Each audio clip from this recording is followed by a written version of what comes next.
Hello guys, welcome back. Today we're going to see some conceptual part of Azure DevOps. What do you mean by conceptual? The conceptual thing is basically the basic thing.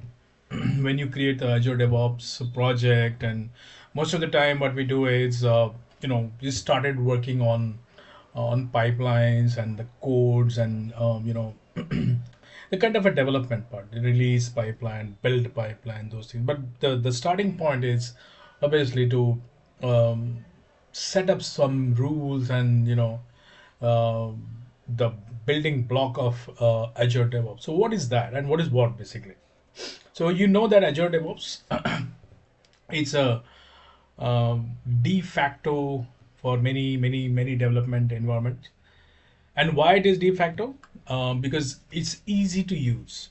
Okay, now let's see the how we can start working on Azure DevOps.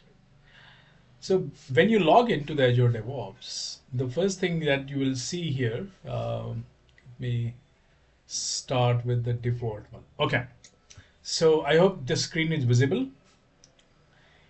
and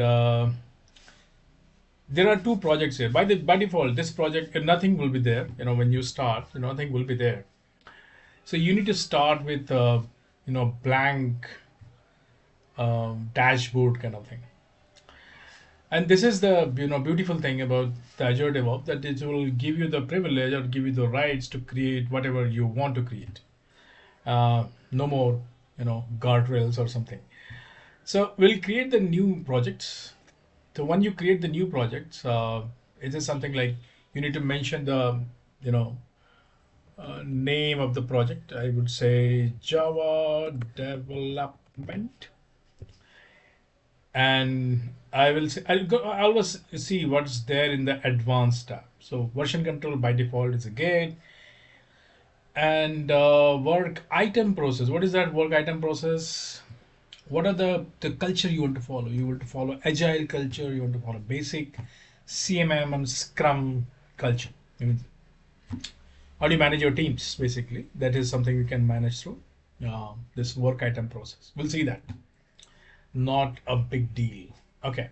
Now, once you say create, your new project is being created. So you will see a new icon here that will uh, tell you that, okay, this is the new project. Okay, that's fine. It's a new project. Board, repo, pipeline, test plan. On the left hand side, you will see a lot of new things are there. Right? So this is the name of the project. But after that, we have Azure boards, repos, pipeline. Then, by the way, these things will cover in detail in our training course. So don't worry about that. So this is the first step. Once you inside the Azure DevOps, and you create the first project. Now here on the right hand side you can see the members. There's something called members here. So let's click on that. What's that? Right. So this is only you, right? Now if you want to add team members, then how do you can add it? There are some ways to do that. So for that you need to go to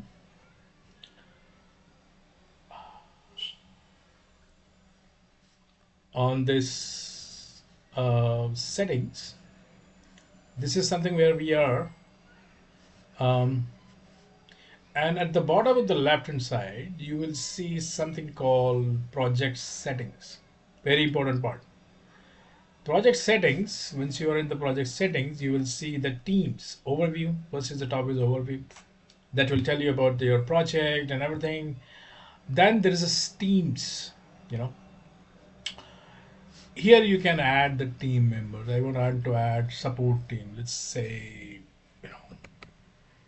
support, or I would say dev support team. Okay, I'll create the team. Right. Now we are done with the team. Now let's see what's there in the security. So the security part, this is something where you need to go to your team, and for example, in this team, take example of that. Bypass rules on work, then update, allow. It's something. It depends on you. You want to allow everyone. You want to deny. Then double click on that. Then will deny, deny, deny, uh, deny, deny, and allow, allow, deny, deny, deny, allow.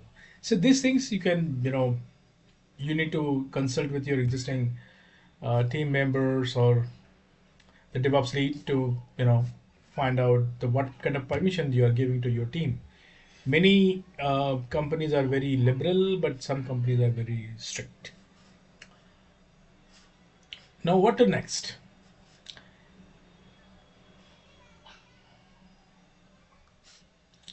So when you are inside this document,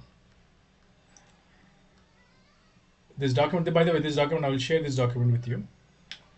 You need to select project, then admin, then security.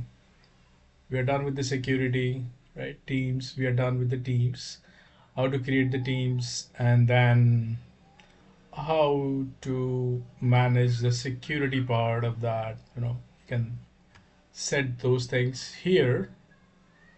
Um, right.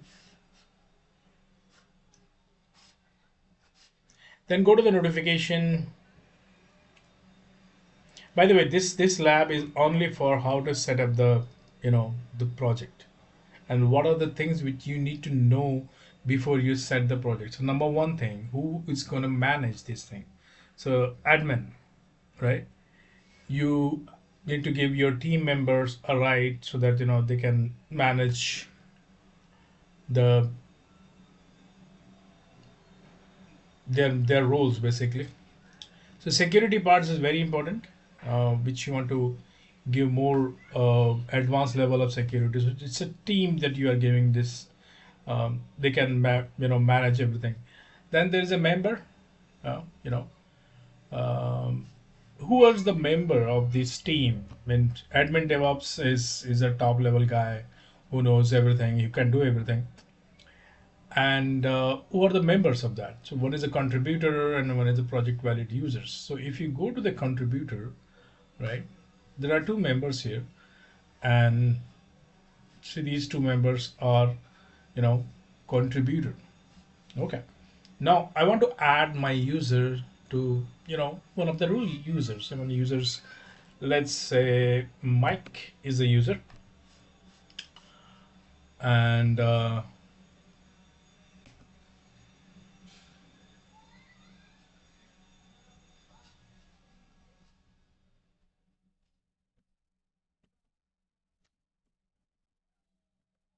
Mike underscore DevOps. So you need to save the changes here, and then you can add those numbers to here. Members, you want to add new member here. You can add Mike underscore DevOps. So this user should be there in your AD first, right? That's the reason it's not showing here, because it is well integrated with your AD. So this users should be in the AD. Once you are there, then you can add those users um, in this group. So support team. These are the group. These are the members who can do something which they want to do. And by the way, if I allow everything, create test runs, delete, restore work, delete team project, delete, these things should be denied. Otherwise, these users will create havoc. So that's the key here. Then we can go to the notification part, and so build complete notification, build complete. You want to share the notification whether the build comes complete or not. Pull request, pull request changes. By the way, we'll see that what is the pull request. We have a separate lab for that. But this is something, I want to show because normally these things are not available. Whenever you join any course or join any company, things are already set up. So this is the time, this is the place where you can see these things in the raw state. Okay.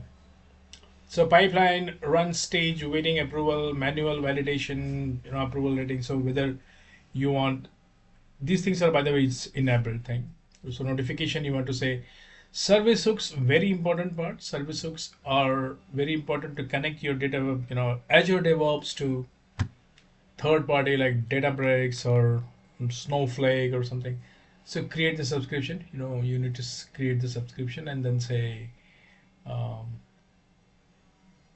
which data, which service hook you want to.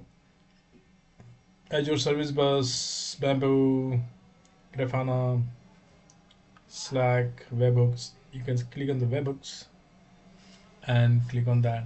So these are the webhooks are, service, hooks are available, which you can use it. Yeah, Bamboo, Campfire, Grafana, Jenkins, Microsoft Teams, Office, Slack, and many more. And discover the more options are also there. Okay, so where we are, there's a dashboard, right? So create dashboard, edit dashboard. So dashboard, what do you mean by dashboard? So our team member, what they are doing, how much they have completed, what's how much is remaining. So for any specific sprint, if they are looking for some update, then dashboard is the place where you need to go there. Then the boards, the project configuration, team configuration, and GitHub connections. These are the things will be there in the boards. And obviously the repos, we know that it's either Git or is Azure repos, then pipeline, agent pool, setting, release retention, service connections, and many, many, many more. Okay, so things are very interesting here. Uh, because this, I mean, we are going to use this one in our next lab. By the way, if you're really interested, then please contact me. My uh, company name is there in the chat box, from where you can see what's going on, and basically to learn something by doing hands-on thing. And you can do this hands-on. And by the way, this is not comes under the free tier. So guys, we need to understand one thing.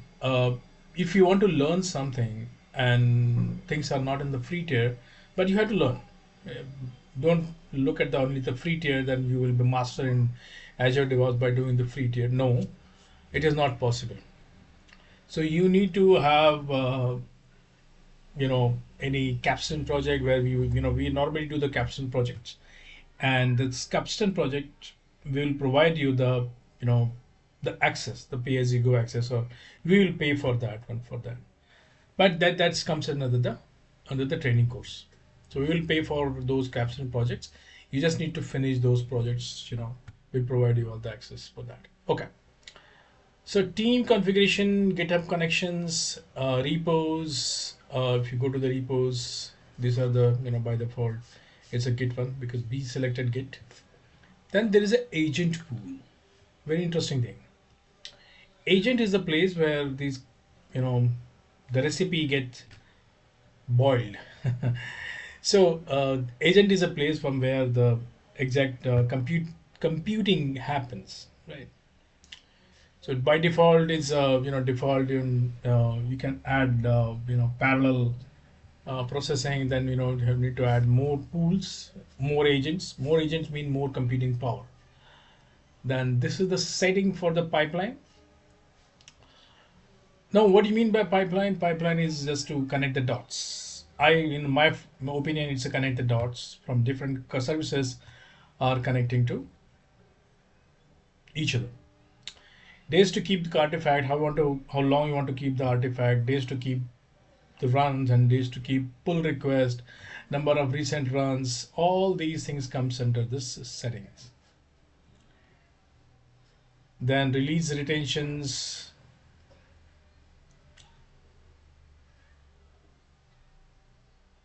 things take some time. It's not slow, but it's loading something. That might be the reason for that. But anyway, this thing, maximum retention policy, default retention policy. This is something you can set it up. And every DevOps project, when you set up any project, these things need to be noted down. Suddenly you realize that, okay, now we don't want more people in the project, then you are stopping everything. That's not a good practice. You need to think something in advance. Whether it's a maybe down the line, maybe it's wrong. Not completely wrong, but maybe there is a change required. But at least you plan something in advance. That's more important. Right from day one, if you are not aligned or planned, then it's very difficult to survive. So create the first service connection. If you want to create service connection, it will connect to um, Azure Classic, Docker Registry. There's just many things are there. Kubernetes. I think Databricks also there. No, should be there. So these are the service fabric and those things. So this is the new service connection if you want to create the new service connection. Cool. This lab is basically just to show you. I'm not doing anything, not doing any release, not pushing anything. There's no pull request, there's no build or something. Creating pipelines or thing. I want to show you that once you create the project, how it looks like. So we have created one project called Java development, and then we went to overview, team, security, all these things, general tab, board, repos, pipelines, and finally the test. So that's it for this lecture. I think it would be nice to stop here, and then we will connect in some other lecture, and I will explain you more about the projects and how to connect your repos and get the code and then do the building. Till then, happy learning. And by the way, this lab and this course is fully hands-on course. We work most of the capstone project. So if you are looking for a kind of a real world scenario, more hands-on, then this is the right place for you. And this is not only for Azure DevOps, it's for AWS, for data, for AWS data, Azure data, Azure Databricks. So many things are there, and we worked on a capstone project. So just get ready to get some tough questions, scenarios where you need to answer those questions in the interview. Interviews are more tougher than this one, but we are making sure that once you attend this, once you're done with this capstone project, cracking interview is not a tough for you. Thank you and happy learning.